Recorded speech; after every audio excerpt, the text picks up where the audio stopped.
بسم اللہ الرحمن الرحیم۔ السلام علیکم۔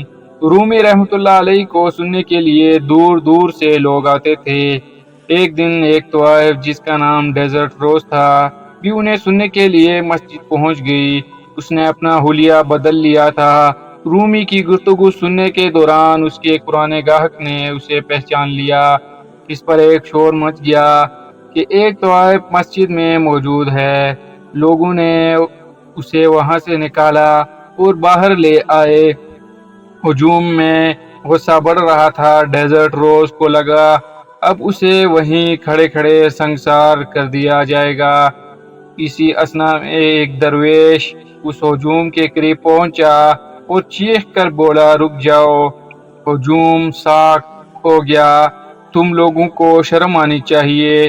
30 لوگ ایک کمزور عورت پر حملہ ور ہو رہے ہیں، کیا یہ انصاف ہے؟ درویش بولا۔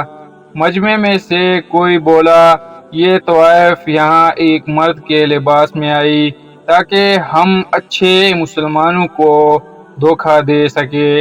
تم لوگ مجھے یہ بتا رہے ہو کہ اس عورت کو اس لیے مارنا چاہتے ہو کہ یہ مسجد میں کیوں آئی ہے، کیا یہ جرم ہے؟ درویش کے لہجے میں اب طنز نمایاں تھا۔ یہ طوائف ہے۔ ہجوم میں سے کوئی چلایا، مسجد میں اس کی کوئی جگہ نہیں۔ ہجوم طوائف طوائف کے نعرے لگانا شروع ہو گیا۔ ایک نے کہا، آؤ طوائف کو مارتے ہیں۔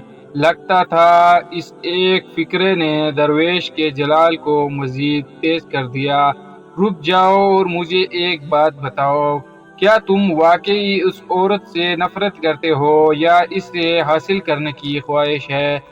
یہ کہہ کر اس درویش نے طوائف کا ہاتھ پکڑا اور اسے اپنی جانب کھینچ لیا۔ طوائف درویش کے پیچھے چھپ گئی، جسے ایک چھوٹی سی بچی خطرہ دیکھ کر اپنی ماں کے پیچھے چھپ گئی ہو۔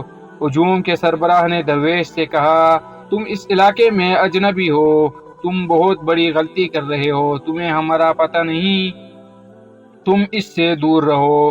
کیا تمہارے پاس ایک طوائف کا دفاع کرنے سے بہتر کام اور کوئی نہیں ہے؟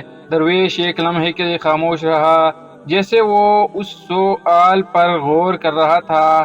اس نے غصے کا اظہار نہیں کیا اور پرسکون رہا۔ پھر کہا، پہلے تم لوگ یہ بتاؤ کہ تم لوگ مسجد میں عبادت کے لیے جاتے ہو یا اپنے ارد گرد کے لوگوں کو دیکھنے؟ کیا مسجد میں خدا سے زیادہ اہم وہ لوگ ہوتے ہیں جنہیں تم تکتے رہتے ہو؟ اگر تم لوگ خدا کی عبادت کرنے کے لیے گئے تھے تو یہ عورت تم کو وہاں نظر ہی نہیں آنی چاہیے تھی۔ حلیہ بدلنا تو دور کی بات ہے، اگر اس نے کپڑے تک نہ پہنے ہوتے تو پھر بھی وہ تم لوگوں کو نظر نہیں آنی چاہیے تھی۔ جاؤ، لوٹ جاؤ اور رومی کا وعظ سنو۔ اس کمزور عورت کو مارنے سے وہ کام زیادہ بہتر ہے۔ کیا آپ جانتے ہیں یہ درویش کون تھے؟ اپنے دور کے سب سے بڑے درویش حضرت شمس تبریز رحمۃ اللہ علیہ تھے۔ مولوی ہرگز ناشد مولائے روم تا غلام شمس تبریز ناشد۔